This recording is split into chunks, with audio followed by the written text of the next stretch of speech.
안녕하세요. 저는 인천에 살고 있는 30대입니다. 늘 채널에 올라오는 사연들을 귀로 들으며 집안일도 하고 스트레스도 풀고 그렇게 살고 있거든요. 저희 남편은 쓸데없는 걸 뭐하러 보냐고 하지만 남편보다 훨씬 쓸모가 있는걸요. 그렇게 즐겨보던 채널에 제 사연을 올릴 줄은 꿈에도 생각하지 못했지만 이렇게 된 이상 적나라하게 올려서 알아보는 사람이 많았으면 합니다. 원래 비혼주의 비슷하게 마음을 먹고 애매한 그 경계에 있다가 남편을 만나고 결혼을 했어요. 그게 아주 잘못된 선택이었고 제 인생에서 제가 스스로 한 선택 중 가장 잘못된 선택이었죠. 남편과는 지인 소개로 만나게 되었는데 첫 만남부터 만나는 데는 불편함 없이 이 사람과 만날 수 있었습니다. 늘 무슨 일이 있어도 제가 우선인 사람이라서 전 그게 좋더라고요. 남편은 저희가 나이도 있고 만난 지 1년도 넘었으니 이제 슬슬 결혼을 하자는 말을 꺼냈었지만 전 이때까지만 해도 결혼에 대한 고민이 컸던 사람이라서 많은 생각이 들었죠. 이 솔직한 속내를 연애 초반에 털어놓은 적이 있는데 제 말을 제대로 들어주지 않는 건지 남편은 똑같은 얘기를 계속 반복하게 했습니다. 남편은 결국 마음이 상한 건지 제 솔직한 속내가 궁금했던 건지 하루는 나를 잡고 작정한 듯 물어보더라고요. 부담 없이 솔직하게 말해줬으면 좋겠어. 결혼이 부담스러운 거야? 아니면 나랑 결혼하는 게 부담스러운 거야? 미안해. 그런 생각까지 하게 만들어서. 근데 나는 그냥 결혼 자체가 부담스러운 거지 당신이라서 싫고 좋고 막 그런 개념이 아니야. 그런 이유라면 괜찮아. 기다릴 거고 우린 결혼할 거야. 누구보다 행복하게 살 자신 있고 난 너 아니면 결혼 못할 것 같다. 남편은 제가 혹시 본인과의 결혼이 석연치 않아서 그런 건지가 헷갈렸나 봐요. 그래서 제게 솔직히 말해달라고 물어봤었고 그 물음에 솔직하게 말을 했죠. 저를 기다려준 남편은 특별한 걸 한 거 없고 정말 늘 그 자리에서 저를 기다려줬습니다. 그렇게 연애를 더 하다 보니 어느덧 3년차가 되었고 저도 확신이란 게 생기더라고요. 정말 이 사람이라면 믿고 결혼하지 않을 이유가 없겠다 싶어서 결혼을 선택하게 되었죠. 결혼을 겨우 결심하고서야 남편네 가족에 대한 얘기들을 들어보기도 하고 얼굴도 트면서 친해지기도 했습니다. 그전에도 대충 알았지만 깊숙하게는 몰랐거든요. 남편에게는 저보다 3살 어린 여동생이 있었는데 어려서부터 늘 사고뭉치였다고 하죠. 그런데 커서는 속도 위반까지 해서 결혼해버렸고 시모는 차라리 저렇게라도 시집가서 지 가정 꾸리고 정신 챙기고 사는 게 100번 1000번 옳은 선택이라면서 더 힘들게 하지 않고 시집가줘서 홀가분하다고 했답니다. 오죽 힘들게 했으면 저런 말이 나올까 싶었어요. 신우는 보여지는 이미지를 굉장히 중요시하는 사람이었고 타인의 시선을 신경 많이 쓰는 사람이었습니다. 그렇다 보니 늘 머리부터 발끝까지 본인은 다 갖춰져 있어야 하는 거죠. 물론 명품으로 말이에요. 본인이 여유가 되고 능력이 있어서 명품으로 치장하고 산다면야 뭐가 문제겠습니까? 그런데 신우는 일하는 것도 별로 흥미를 못 느꼈고 돈 쓰는 것만 1등이었으니 문제였습니다. 본인 수준이 있는데 그걸 무시한 채 펑펑 돈만 그렇게 쓰니 쌓이는 건 빚이죠. 하루가 멀다 하고 남편과 시모가 수습하기 바빴다고 합니다. 그걸 이제 시집에 갔으니 본인 남편이 감당하고 있는 상황인데 얘까지는 애엄마가 애를 보는 게 우선이 아니라 명품관 가서 신상이 있는지 마음에 드는 게 있는지를 보는 게 우선이었어요. 그렇다고 신우 남편이 돈을 잘 버는 것도 아니고 평범한 중소기업에 다니는 성실한 회사원이었습니다. 회사원 급여로 신우의 사치스러움은 절대 감당할 수 없었죠. 알고 보니 신모가 카드를 쥐어줬고 그거랑 본인 남편 카드를 번갈아 가면서 그렇게 사리사욕을 채우고 있었더라고요. 시모는 또 막내딸이 기죽는 것도 싫고 원래 그런 애라면서 매일 감싸주기 바빴어요. 애 낳고 육아 스트레스가 심해서 더 그런다면서 말이죠. 저희 부모님이었다면 등짝 스매싱을 날렸을 건데 말입니다. 30대의 나이에 애도 있는 사람이 본인 엄마에게 손까지 벌려가면서 저러고 있는 모습이 참 한심해 보였고 신우와는 굳이 깊은 관계를 맺지 않으려고 했죠. 그런데 저희가 결혼하고 신우를 마주치지 않으려고 해도 그럴 수가 없었어요. 신우는 오만참견을 다하는 성격으로 여기저기 돌아다니면서 남의 얘기를 시시콜콜하게 하는 걸 또 그렇게 좋아했습니다. 너무너무 열받는 건 저랑 대화하는 방식이었어요. 사람 약 올리는 것도 아니고 살살 비꼬면서 이래도 기분 안 상할 거야? 마치 저를 테스트라도 하듯 너무 열받게 했습니다. 실제로 신우 머리채를 잡을 뻔한 적이 한두 번이 아니었지만 이를 악물고 꾹 참고 귀 닫고 그렇게 무시하는 쪽을 택했어요. 저도 그렇고 남편도 그렇고 검소한 편까지는 아니지만 그래도 모을 돈은 모으면서 쓰고 잘 살거든요. 그런데 신우 눈에는 제가 짠순이로 보였나 봐요. 그렇게 보일 만한 사건들이 있긴 했습니다. 하루는 결혼하고 얼마 안 지났을 때 어쩌다 신우랑 단둘이 만나서 시모 생신 선물을 살 겸 만난 적이 있어요. 그냥 따로따로 사려고 했는데 갑자기 전화 와서 신우가 근처라며 보자는 탓에 거절도 제대로 못하고 만났죠.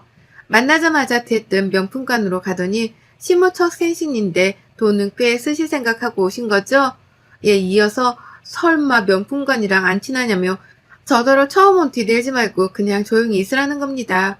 어이가 없었지만 대체 어떤 모습으로 쇼핑을 하는지 지켜봤더니 명품관에 계신 직원분들을 마치 본인 아랫사람을 대하기라도 하듯 말도 짧아지고 걸음걸이의 표정 말투까지 다 변하더라고요. 그 모습을 지켜보는데 얼마나 웃겼는지 모릅니다. 저기 이거 보여줘봐. 나한테 어울리려나? 저번에 산 거랑 너무 비슷한가? 어때 색감이 나랑 맞아? 아, 네, 잘 어울리는데요. 뭐가? 무슨 컬러가 어울리는데 그렇게 팔려고 영업진의 멘트 말고 진심을 다해서 말하란 말이야. 이까짓 거 2개, 3개 못 사겠어, 내가? 근데 물어봤을 때는 그만한 이유가 있지 않겠어? 죄송합니다. 평소 옷 스타일이 오늘 착장이랑 비슷한 거라면 우측이 더 좋을 것 같아요. 는데요, 같아요. 왜 이렇게 대답해? 확신이 없어? 초짜야, 뭐야. 아, 짜증나. 안 사. 나가요, 언니. 명품이면 뭐해. 일하는 것들을 아무거나 데려다 놓으면 이 꼴이 나는 거지. 안 그래요, 언니? 아가씨, 지금 뭐 하는 거예요? 저분들이 뭘 했다고 직원들한테 반말하고 막대하고 너무 충격적이네. 내가 명품을 사는 값에 저것들 월급도 포함되는 건데 이 정도도 못하나? 언니처럼 그러고 있으면 무시당하기 딱이니까 그냥 저처럼이나 해요. 그리고 어머님 생신 선물 사러 왔는데 왜 본인 거 봐요? 저 지금 쇼핑할 만큼 시간 여유 없는데. 아, 새언니. 명품을 보고 그냥 지나치는 여자가 대체 어딨어요? 가만 보면 언니는 맨날 보세만 들고 다니는 게 명품 가방 하나 없어요? 설마 그래서 여기 오면 멀미나고 막 그래요? 아가씨, 그냥 각자 알아서 사는 게 좋겠네요. 쇼핑을 하든 뭘 하든 전 제가 알아서 사고 갈 테니까 여기서 찢어져요. 신우는 제가 명품관 직원에게 행동하는 걸 지적하자 원래 그렇게 하는 건데 그걸 모르냐며 촌티난다고 오히려 제게 충고를 해줬죠. 이날뿐 아니라 평소에 저는 패디 네일아트를 즐겨 하진 않고 여름에만 하는 편이에요. 여름이야 뭐 발가락도 다 내놓고 다니고 하니까 의미가 있다고 생각하거든요. 그런데 그런 저를 보고 다른 계절에는 안 하는 이유가 돈 때문 아니겠냐고 하더군요. 심지어는 화려한 걸 별로 좋아하지 않아서 늘 단조로운 컬러로 하는 편인데 그게 제일 싸니까 그렇게 하는 거 아니겠냐고 지적을 하며 그렇게 한 푼 두 푼 아낀다고 건물 사겠냐며 그게 바로 짠순이라고 했죠. 그날부터 제가 뭐만 하면 짠순이라고 손가락질을 했고 지네 오빠가 불쌍하다고 하더군요. 신우와 제가 아무래도 정반대 성향이라서 그런 건지 안 맞기도 했지만 신우가 저를 잡아먹고 이겨먹으려고 하는 게 보여서 너무 짜증이 났습니다. 그러던 중 사건 하나가 터지게 되었죠. 여느 때처럼 너무너무 얄미웠던 신우가 굳이 저희 집에 애를 데리고 온다는 겁니다. 제가 쉬는 날인 걸 또 어떻게 알았는지 말이죠. 줄 것도 있다는 핑계로 온다는데 말릴 수도 없었고 뒤에 약속이 있다는 거짓말로 빨리 왔다 가라는 느낌의 신호를 보냈습니다. 아우 힘들게 왔어요 언니. 진짜 귀찮은데. 고생했어요 소윤이까지 데리고.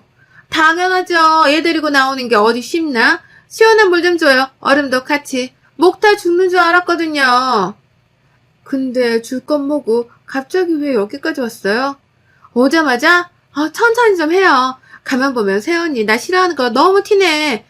그렇게 포커페이스가 안 되면 어째요. 상대한테 다 티나서. 저는 걱정 말고 말해줘요. 이거 우리 시댁에서 보내준 건데 들기름이랑 좀 가지고 왔어요. 양이 워낙 많아야지. 우리 시모는 내가 그렇게 적당히 좀 보내라고 해도 꼭 이렇게 보내더라고요. 아, 고마워요. 잘 먹을게요. 근데 서윤이까지 데리고 오긴 너무 힘드니까 앞으로는 저희한테 말을 해요. 가질러 가든 할게요. 그리고 오빠한테 고맙다고 전해줘요. 덕분에 이번 달 카드값도 싹 해결하고 빚도 청산하고 속이 그냥 빵 뚫렸거든요. 신우 얘기 들은 바로 너무 충격이었고 결국 저 말을 해서 제 속을 뒤집고 싶어 온 거였습니다. 대충 들어보니 3천만 원이나 해줬다는데 남편이 지금 3천만 원이나 해줄 현금이 없거든요. 열이 받아서 미칠 것 같았지만 결국 신우의 저런 수작에 놀아나고 싶지 않아서 표정 관리를 하며 말했습니다. 아가씨 근데 애도 있고 나이가 내일 모레 40대인데 아직도 엄마 카드 쓰고 오빠가 빚 갚아주고 이러면 자존심 상하지 않아요? 오히려 부모님께 용돈을 드려야 할 나이 아닌가? 뭐요? 나도 다 생각이 있어요. 지금이야 서윤이가 어려서 어쩔 수 없지만 제가 사회에 나가봐요. 그럼 돈 버는 건 일도 아닌데 뭐 그때 효도에도 늦지 않고 가족이니까 서로 어려울 때 돕는 거지. 이해가 안 가서요. 제 주변 어디에도 얘까지 있는 상태로 엄마 카드로 쇼핑하는 사람은 없거든요. 근데 뭐 아가씨는 그럴 수 있다는 거니까 그렇다고 치죠 뭐. 오히려 신우를 부들부들 열받게 만들고 약속이 있어서 준비해야 하니 이만 가달라고 했습니다. 한마디로 신우는 저 얘기를 듣고 제가 극대노할 걸 눈으로 직접 보려고 굳이 얘까지 데리고 왔으나 제가 열받지 않고 오히려 본인을 열받게 해서 돌려보냈으니 이를 악물고 간 거예요. 이후에도 또 뭘로 사람을 괴롭힐까 싶었지만 신경 쓰지 않았습니다. 침착함을 유지하고 남편이 퇴근해서 올 때까지 기다렸고 왔길래 물어봤네요. 3천만 원이 어디서 났니? 무슨 3천만 원? 뭐 혹시 영지랑 얘기한 거야? 내 질문은 그게 아니잖아. 3천만 원이 대체 어디서 났길래 아가씨한테 그 돈을 다 해준 건데 그렇게 돈이 많았으면 말 좀 해주지. 나도 좀 흥청망청 살아보게. 그게 뭐 있는 거 조금이랑 대출받아서 해줬어. 애 키우면서 빚독촉 받고 이러니까 너무 힘들어해서. 힘들어하면 정신 차리게 해주는 게 가족이고 오빠가 할 일이지. 정신 못 차리는 동생한테 매번 돈으로 해결해주는 게 가족이고 오빠니? 그럼 물어보자. 언제까지 그 해결을 당신이 해줄 수 있는데 이제 아가씨 나이가 몇이야. 거기다 본인 남편도 있고 애도 있어. 알아서 살게 냅두라고 해줄 만큼 해줬잖아. 딱 경고하는데 이 시간 이후로 아가씨한테 단돈 100원이라도 해주면 가만 안 둘 거야. 그리고 이런 돈 문제는 무조건 나랑 상의해. 알겠어. 정말 미안해. 알아서 갚고 빚이 생겼다고 용돈이 늘어나거나 그런 거 바라지 마. 살기 힘들면 돈이 없으면 당신이 저지른 일에 대한 책임이다 생각하고 알바해. 남편과 우선 이 일은 이미 벌어진 일이고 주워 담을 수도 없으니 이쯤 했습니다. 대신 신우 남편에게 경고식으로 전화를 한 통 했어요. 저예요. 늦은 시간에 미안한데 저희 집도 덕분에 난리가 나서 전화를 안 할 수가 없어서 했어요. 아가씨 단속 좀 잘해주세요. 나이가 몇인데 본인 쇼핑하겠다고 흥청망청 쓴 돈을 저희 남편이 대출까지 받아서 3천만 원이나 갚아줘야 하는지 전 진짜 모르겠어요. 네? 3천만 원이요? 아니 그게 무슨... 혹시 모르실까 했는데 역시나네요. 3천만 원 해줬는데요. 빚독촉에 시달려서 죽을 것 같다고 하도 죽는 소리를 해서요. 그걸 또 저 열받으라고 저희 집에 얘까지 데려와서 말하는 거 보고 전 진짜 오늘 하루 너무 충격적이었거든요. 그러니까 제발 아가씨 단속 좀 해주세요. 언제까지 저렇게 살게 될 수는 없잖아요. 저도 이것 때문에 엄청 싸우거든요. 하루가 멀다 하고 싸우는데 해결책도 없고 해결도 안 나고 미치겠어요. 근데 3천만 원까지 받아놓고 저한테는 아무 말 안 하는 거 보니까 숨기려는 것 같은데 이건 제가 알아서 할게요. 그리고 피해드리지 않을게요. 죄송합니다. 신우 남편에게 저렇게 말하고 나서 신우의 전화는 미친 듯이 왔지만 차단해버렸어요. 시끄러워서 잘 수가 있어야죠. 그 다음날은 바로 시모에게 전화가 왔고 욕 한 바가지를 먹었습니다. 수진이니? 난데 어제 일했지 왜 그런 거니 너? 영지채 한숨도 못 자고 울고불고 아주 난리도 아니었거든. 거기다 쟤네 이혼한대. 너 이거 어떻게 책임질 거야? 아무리 대출 받아준 게 열받고 짜증나도 그렇지. 당사자도 아니고 남편한테 전화해서 그럴 일이야? 죽어도 이혼한다는데 어쩔 거냐고. 네? 돈 헤프게 쓰는 거 모르는 것도 아니었는데 그 이후로 이혼한다는 게 맞아요? 맞대. 그리고 그게 중요하니 넌 지금 이혼을 한다는 게 중요하지. 어쩜 그렇게 사람이 치밖에 모르지? 나 너한테 너무 소름 돋는다. 당장 집에 와서 이 문제 해결해. 밥 한 술도 못 뜨고 울기만 하는데 안쓰러워 미치겠으니까 네가 해결하라고. 조금 충격적이긴 했어요. 제 전화 한 통으로 이혼까지 가게 되었다고 하니 조금만 참을 걸 그랬나 싶고 내가 너무 심했나 싶은 생각이 들었습니다. 많은 생각을 하던 끝에 저는 시댁으로 갔고 거기엔 울고불고 지쳐있는 신우와 이마에 손을 탁 올리고 있는 시모가 있었죠. 저를 보자마자 신우는 미친 사람처럼 달려들어서 광기 어린 목소리로 말하더군요. 아, 어쩔 거냐고. 너 때문에 이혼당하게 생겼는데 어쩔 거냐고. 내 오빠가 나한테 돈 좀 해준 게 그렇게 열받았으면 나한테 말할 것이지. 왜 내 남편한테 말해서 이혼녀로 만들어? 얘를 혼자 어떻게 키우라고 나더러. 아가씨, 우선 진정 좀 해봐요. 너 같으면 진정하게 생겼냐? 이혼당하게 생겼는데? 내 말은 듣지도 않아. 연락도 안 받는다고. 그뿐이야? 집도 나갔어. 어쩔 거냐고. 지금 눈에 뵈는 게 없는 거 아는데 말 좀 가려서 하고 아니면 편하게 둘 다 말까고 하던가. 처음에 어머님 전화 받고 정말 내가 참을 걸 그랬나 싶은 미안한 마음이 들었는데 곰곰이 생각을 해보니까 그게 왜 내 탓이지? 결국 주제도 모르고 흥청망청 돈 쓰고 얘 엄마가 얘도 똑바로 안 돌본 게 팩트잖아. 그게 쌓이고 쌓여 폭발한 거 아니겠어? 그럼 아가씨 네가 이혼당하는 이유가 나 때문이야? 너 때문이지. 뭐라고? 지금 말 다 했어? 할 말이 많은데 그저 안 하려고 대화가 통해야지. 어머님도 저한테 그런 식으로 마냥 딸이라고 감싸돌면서 편드는 말씀 하지 마세요. 딸이고 자식이니까 더 엄하게 아닌 건 아니라고 말씀해 주셔야지. 아범도 어머님도 누구 하나 아가씨 정신상태 지적을 안 해주고 맨날 돈으로 막아주니 이 나이에 이렇게 큰 거 아니겠어요? 그리고 너 나한테 까불지 마. 너만 소리 질러? 나도 소리 질러. 너만 눈 돌아? 나도 돌아. 한마디로 건들지 마, 알겠니? 신우랑 개판 싸우고 성격 제대로 보여주고 나오려는데 시모가 저를 잡는 겁니다. 그리고선 그러더라고요. 너 지금 내 앞에서 뭐 하는 짓이야? 난 보이지도 않아? 어? 위아래도 없는 거야, 너는? 그만 좀 하세요. 위아래가 있고 없고를 떠나서 어머님도 옆에서 하신 말씀 없으셔서 조용히 계신 거 아니세요? 그러면서 왜 갑자기 따라 나와 그러세요? 너 내가 오냐오냐 해줬지 아주? 무슨 소리세요? 제가 아니라 아가씨겠죠. 어머님이 저를 언제 오냐오냐 해주셨어요? 툭하면 돈 없냐? 아가씨 돈 좀 해줘라. 말고 저한테 하신 말씀이 뭐 있으세요? 전 모르겠는데 아무튼 냅두세요 저 좀. 이런 식구들 딸려있으면 아범이랑도 안 살아요 저. 전 시모와도 되판하고 집으로 왔고 겨우 진정하고 있는데 모든 얘기를 들은 남편과 또 싸웠습니다.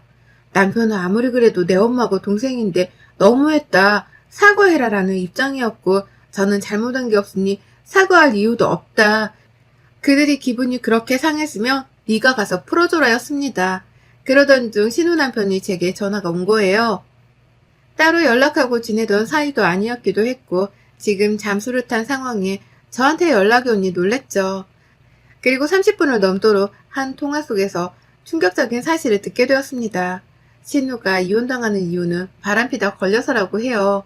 안 그래도 저것 때문에 사내만에 하던 찰나에 제가 3천만 원이란 기름을 확 부어준 거죠. 그래서 본인이 애를 키울 거고 서류 정리가 어느 정도 되면 나타날 거라고 하더군요. 혹시 제가 당하고 있을까봐 연락을 해줬다네요. 이어 말한 게 남편이 3천만 원을 해준 게 아니라 3금융까지 다 끌어서 신우에게 이후에 3천만 원을 또 해줬다고. 아마 총 6천일 거라고 말을 해줍디다. 원래 제 계획에 이혼은 없었으나 저 지긋지긋한 시댁 것들에 나아질 기미가 보이지도 않는 남편을 두고 선택할 것도 없이 답은 이혼이었죠. 순식간에 변호사를 통해 정리를 해버렸고 한순간에 두 자식 모두가 이혼하고 시댁에 얹혀 살게 되니 시모는 어떻겠어요? 착잡해서 아주 죽으려고 하던데요. 제가 또 친히 시댁에 마지막으로 한번 방문했는데 굵은 소금을 한 포대 들고 갔습니다. 그리고 입구에서부터 집 곳곳까지 뿌려버렸죠. 더러워 아주. 이 집 구석은 입만 벌리면 풀어야 부정이 제대로 탄 거 아니겠어? 그래서 내돈내산으로 특별히 굵은 소금까지 가지고 왔네요. 야 최영지, 너 바람 펴서 이혼당한 게 어디서 내 핑계를 대며 찔찔 짜? 너나 니네 애미나 아주 연기자라 깜빡 속았지 뭐니. 그리고 영수야, 너는 그냥 네 동생 영지랑 네 애미나 잘 모시면서 목이 피 빨리듯 그렇게 살아라. 그게 네 팔짱가 봐. 그치? 어머님은 좋으시겠어요. 자식 새끼들이 한 번에 이혼하고 돌아왔으니 그렇게 품에 끼고 사세요, 평생. 야, 너 말 다 했어, 진짜? 내가 바람을 피든 뭐라도 네가 무슨 상관이야? 상관없어. 근데 왜 구라쳤어? 솔직히 말하지 그랬어? 이야, 능력도 없는 게 명품만 사질 않나? 지 애미카드에 오빠는 대출까지 받게 해? 너 진짜 난년이다, 그치? 정 그렇게 시댁 곳곳에 소금을 바가지까지 들고 가서 막 부어줬고 저것들이 시끄럽게 입 열면 얼굴에도 뿌려줬어요. 퇴퇴하며 내뱉는 모습을 보니 웃겨 죽겠던데요. 여러분의 생각은 댓글로 남겨주세요. 오늘도 시청해주셔서 정말 감사합니다.